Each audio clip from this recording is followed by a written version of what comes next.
Order দিয়ে, কি order? যে আমি ছাড়া অন্য কারো ইবাদত যেমন করতে পারবি না আল্লাহ, ঠিক তেমনি ভাবে আমি আল্লাহ তাআলার ইবাদতের পরে তুমি তোমার মা বাবার অন্তরে কষ্ট দিতে পারবে না। মা বাবার অন্তরে কষ্ট দিতে পারবে না, তাদের সঙ্গে ভালো ব্যবহার করতে হবে, ভালো আচরণ করতে হবে। এ বান্দা, আমি তোমাকে দুনিয়াতে পাঠাইছি, হ্যাঁ, কিসের মাধ্যমে পাঠাইছি? তোমার আব্বা এবং আম্মার মাধ্যমে আমি তোমাকে পাঠাইছি। হ্যাঁ, তো আমার পরে তোমাকে পৃথিবীতে সবথেকে বেশি মহব্বত যিনি করেন, যিনি তোমাকে ভালোবাসেন, তার নাম হলো তোমার মা এবং তোমার বাবা। বলেন না সুবহানাল্লাহ। আহারে, এই শীতের রাত একটু চক্ষুটা বন্ধ করেন না আব্বা, ও মা, পর্দার আলের মা, যারা ঘরের ভিতরে বসে আছেন, আমার বোন, যাদের মা নাই, যাদের আব্বা নাই, একটু চক্ষুটা বন্ধ করে দেখেন না যে শীতের মধ্যে আপনি একটু চিন্তা করে দেখেন, বাবার চিকিৎসারণ করেন যে আমার আব্বাই আমার কেমন লালন পালন করতো। রাত্রেবেলা আমি ঘুমায় থাকতাম, ঘুমের মধ্যে আমার আব্বা এসা আমার শরীরের কাপড়গুলো ঠিক করে দিত, কম্বল লাগিয়ে আমি রাত্রি দিয়ে ফালাই দিচ্ছি। আমার মা সেগুলো বারবার পিঠের নিচে হাত দিয়ে দেখতো যে আমার বাবু কি পেশাব পায়খানা করলো কিনা। এই জন্য আল্লাহ তাআলা অর্ডার দিয়ে দিলেন, কি অর্ডার? তোমার রবে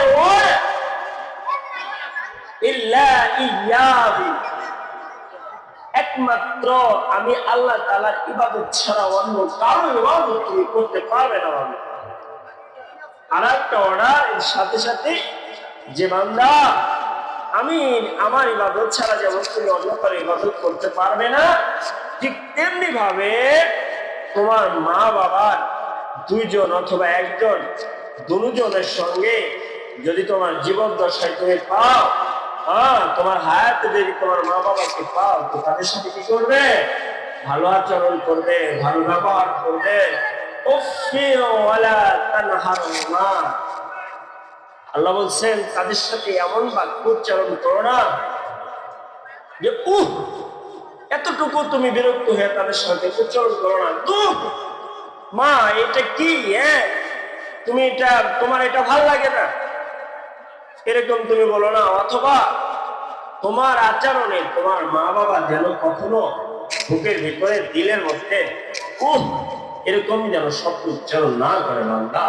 আল্লাহ নবী বলেন যে উম্মত, তোমার জন্য আল্লাহ তো বড় নিয়ামত পাঠাইছেন, বড় নিয়ামতের মাধ্যমে তোমার দুনিয়াতে আনছেন। তোমার আমারে মা বাবার জন্য আল্লাহ তাআলা যে অর্ডার দিয়েছেন, আমিও তোমাদেরকে একটা অর্ডার দিয়ে দিলাম, হুমা জান্নাতুকা ওয়া নারুক, যে তোমার মা বাবা তোমার জন্য জান্নাত এবং তোমার জাহান্নাম। তোমার মা বাবাই তোমার জন্য কি? জান্নাত এবং জাহান্নাম। তুমি যদি তোমার মাকে, তুমি যদি তোমার বাবাকে খেদমত করিয়া ভালোবাসিয়া মনটা জয় করে নিতে পারো, আমি নবী কথা দিলাম রে, কাল কঠিন কিয়ামতের ময়দানে তোমার থেকে আনন্দিত আর কেউ হবে না। আর যদি পিতা মাতারে কষ্ট দাও, আর যদি মা বাবার অন্তরে কষ্ট দেও রে বাবা, কঠিন কিয়ামতের ময়দানে, আর কঠিন কিয়ামতের ময়দানে আল্লাহ তোমারে মাফ করবে না। এই জন্য নবী বলেন, হুমা জান্নাতুকা ওয়া নার, তোমার মা বাবাই তোমার জন্য জাহান্নাম এবং জান্নাত। নবী অন্য এক হাদিসে বলেন, আল জান্নাতু তাহতা আকদামিল উম্মাহাতিকুম, আরে উম্মত, তোমার জান্নাত তুমি বিশ্রাও বাবার দরবারে গিয়া, নিজের মায়ের পরনের কাপড় নাই, নিজের বাবার পরনের লুঙ্গি নাই, বাবা খায় না খায় কষ্ট করে রে, মা দুঃখিনী ঘরের কোনায় রোগা চলছে, একটা নাপা বুড়ি কেনার মতো পয়সা আমার নাই রে। আর তুমি বাবার দরবারে ঘুরাও, মাজারে মাজারে দৌড়াও। আল্লাহ বলেন, ওরে বান্দা, জান্নাত যদি বিছরাইতে চাও, নবী বলেন, ওরে উম্মত আমার, জান্নাত যদি তুমি চাও, তোমার জান্নাতের ঠিকানা আমি দিয়ে দিলাম রে উম্মত। আল জান্নাতু তাহতা আকদামিল উম্মাহাতিকুম, তোমার মা বাবার পায়ের নিচেই তোমার জান্নাত। মুসলমান ভাইরা আমার, তাহলে জান্নাত খোঁজার জন্য বাবার দরবারে যাইতে হবে। এরে মুমিন, ওই মা বাবার ব্যাপারে আমার আল্লাহ বলে যে, রে বান্দা, আমার যেমন গোলামি করবি, আমি ছাড়া অন্য কারো গোলামি করতে পারবি না। ঠিক তেমনি ভাবে গো বান্দা, যতদিন বেঁচে থাকবি, আমি আল্লাহ তোরে তার মাধ্যমে দুনিয়ায় পাঠাইলাম মা এবং বাবা। এই মা বাবার খেদমত তুই যতদিন বেঁচে থাকবি ততদিন পর্যন্ত করবি। যদি না করো, মা যদি একবার শুধু দিনের ভিতর থেকে তোর বিরক্ত করে ফেলায়, যদি মা 2 ফোঁটা পানি তোমার ব্যথায়, তোমার আঘাতে যদি চোখের পানি 2 ফোঁটা ফেলে দেয়, তোমার জীবন কিন্তু ধ্বংস হয়ে যাবে বাবা। এই জন্য আমি বলে যাই, ওরে কাজীপাড়ার, ওরে বাড়ি মণিপুর, মিরপুর কাজীপাড়ার যুবক ভাইরা, যারা এই মাইকের আওয়াজ দূর থেকে শোনা যায়, কাছে থেকেও শোনা যায়, আমি সকলের পায়ে ধরে বলে গেলাম রে যুবক, তুমি মনের ভুলেও বাবা মা বাবার অন্তরে কষ্ট দিও না। এরে মুসলমান ভাইরা, মা বাবার কথা যদি না শোনো, যদি মনে কষ্ট দিয়ে ফেলো, তাইলে তুমি জানো নি তোমার কি ক্ষতি হইবে রে বাবা। এ বাবা, জীবনে কোনোদিনও শান্তিতে থাকতে পারবি না।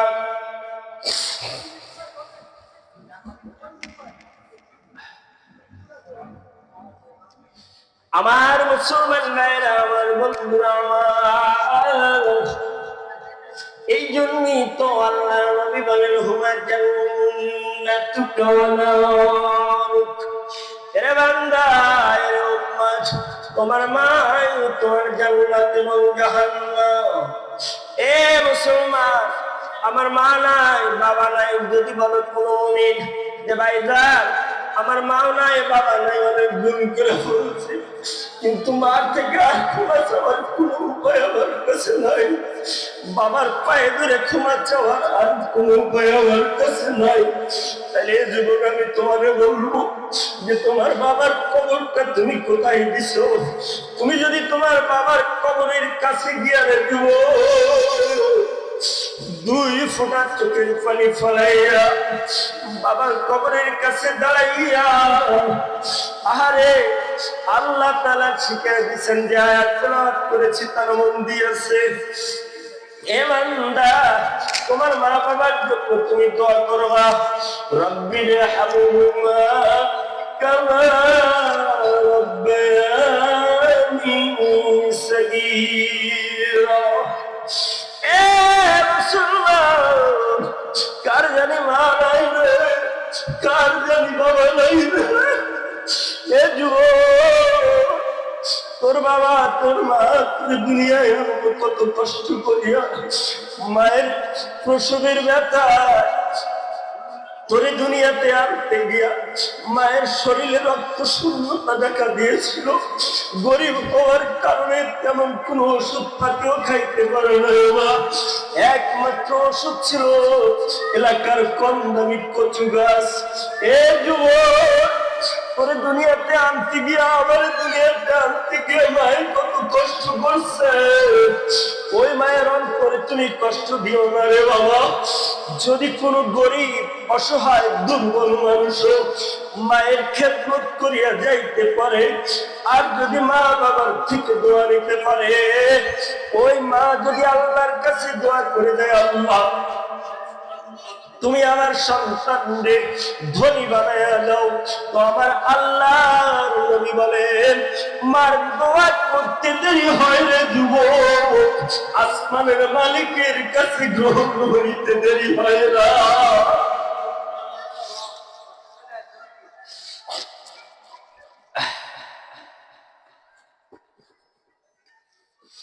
আমার মুসলমান ভাইরা, আমার বাবা জানে না, আমরা সকলেই কিন্তু বাবা ছোট ছিলাম, দুর্বল ছিলাম, ইনকাম ছিল না। আজকে আমার লাখ টাকা ইনকাম, আজকে মাসে লক্ষ টাকা ইনকাম করো।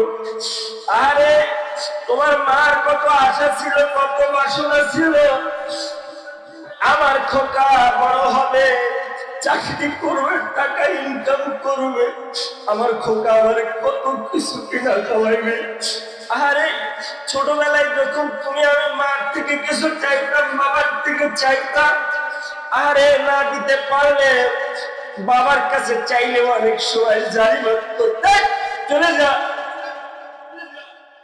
টাকা নাই পয়সা নাই, কিভাবে করে দেবো, মারলো, কিন্তু এরকম শাসন করতে জোর ঠিক কিনা। কিন্তু ওই কথাই যদি মার কাছে লুকাইয়া কইতাম, মা নিজের কাপড় কেনার জন্য কিছু টাকা জমায় রাখলে, অথবা কিছু টাকা মা ওষুধ খাওয়ার জন্য জমায় রাখলে, আরে ওই টাকাগুলো ডিম বেচা টাকা, আর ওই টাকাগুলো মুরগি বেচা টাকা ছিল। আরে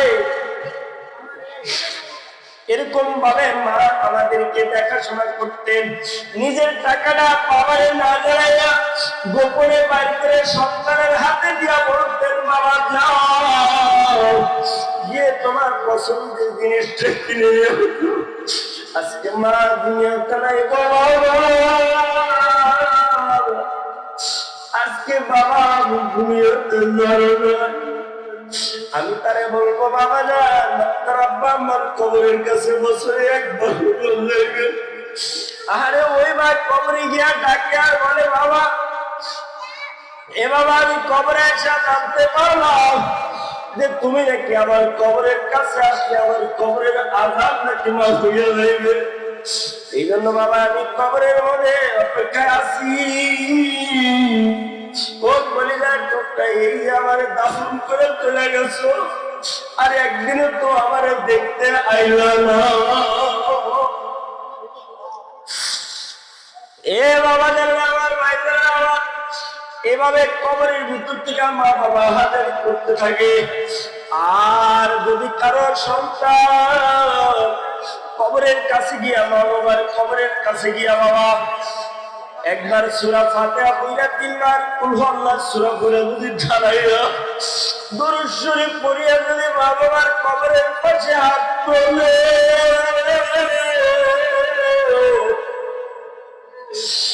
মা বাবার কবরে রাজার সঙ্গে সঙ্গে আল্লাহ মাফ করে দেয়।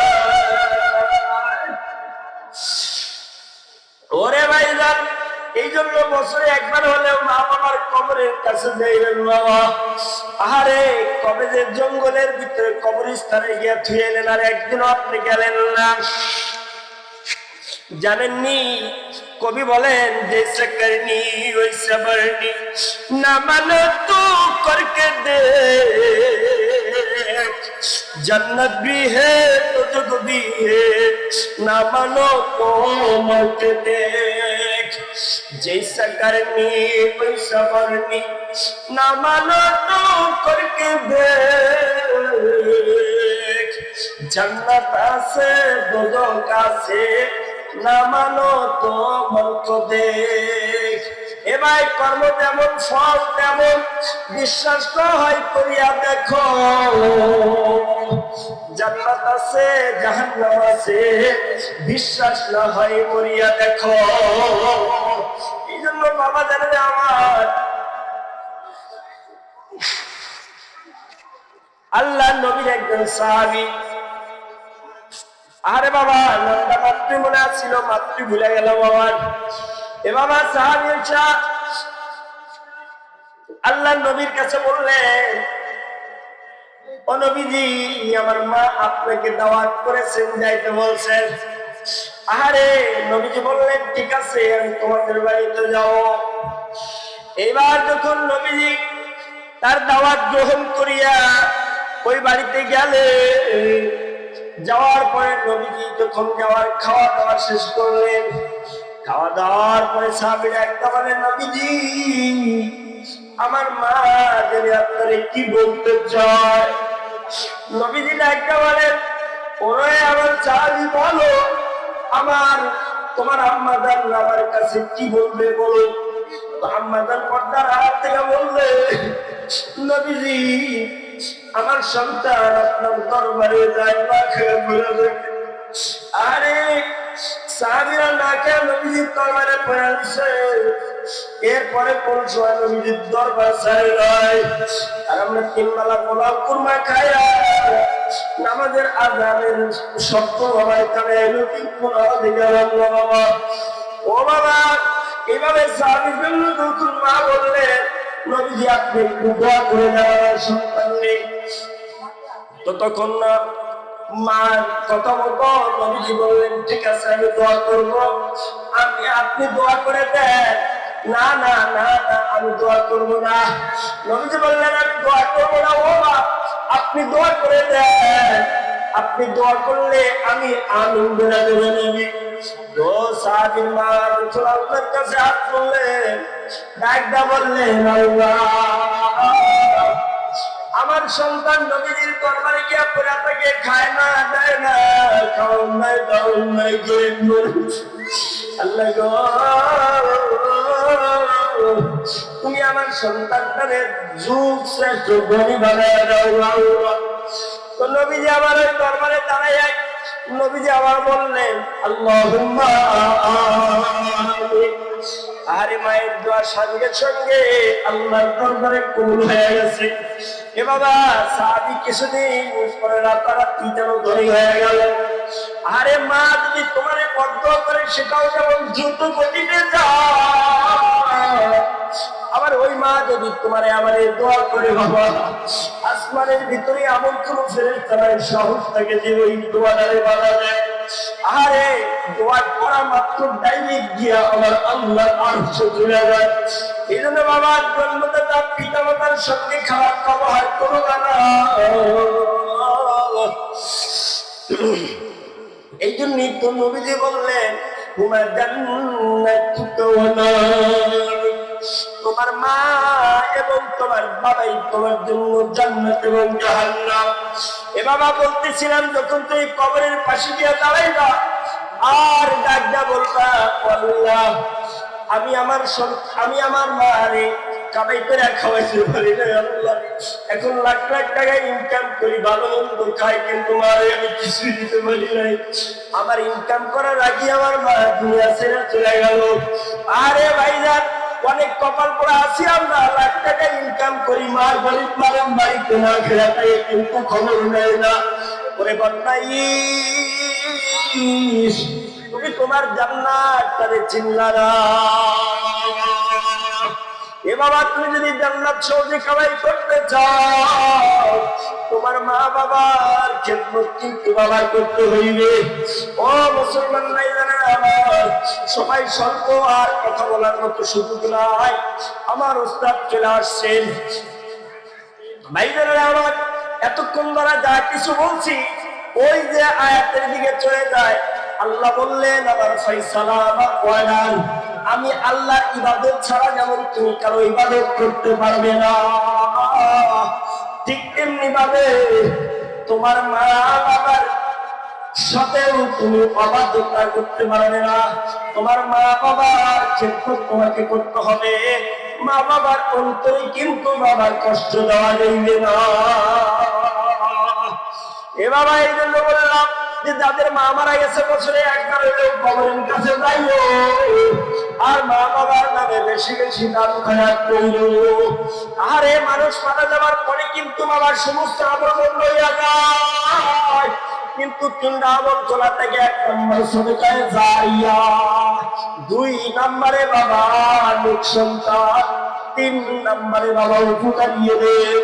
এ বাবা, তোমার নেক সন্তান যদি তোমরা দুনিয়াতে রেখে দিতে পারো, তোমার মা পারে নাই, তোমার মাদ্রাসা দিয়া রশি দিয়া বান্ধাও রাখতে পারে নাই, তুমি দেয়া লাইনে ছেড়ে গেছো, কিন্তু এখন মনে হয় মায়ের কথা, মায়ের জন্য বেশি বেশি দোয়া করবা, বেশি বেশি মাদ্রাসা মসজিদে দান করবা, পারমানি করে বলো। এ বাবারা, আমার উত্তর চলে আসছে, আর বাড়াবো না, যা কিছু বলছি বন্ধা দুনিয়া থাকতে মাফ করে দেবেন। আমি আমার রব, আমার মালিকের কসম আছে, আল্লাহ যা কিছু এতক্ষণ বললাম ভাঙা চূড়া কথাবার্তা, আল্লাহ দয়া করে মেহেরবানি করে কোনো ভুল হইলে আপনি ক্ষমা করে দিয়ে আল্লাহ। আর যদি আমল করার মতো কোনো কথা আমার জবাব দিয়ে আপনি বাইর করে থাকেন, আমি সহ আমার ভাইজানেরা যারা উপস্থিত আছে, যারা উপস্থিত এখন অন্যায় সকলেই আমল করার তৌফিক দিয়া দেন আল্লাহ। وآخر دعوانا الحمد لله رب العالمين.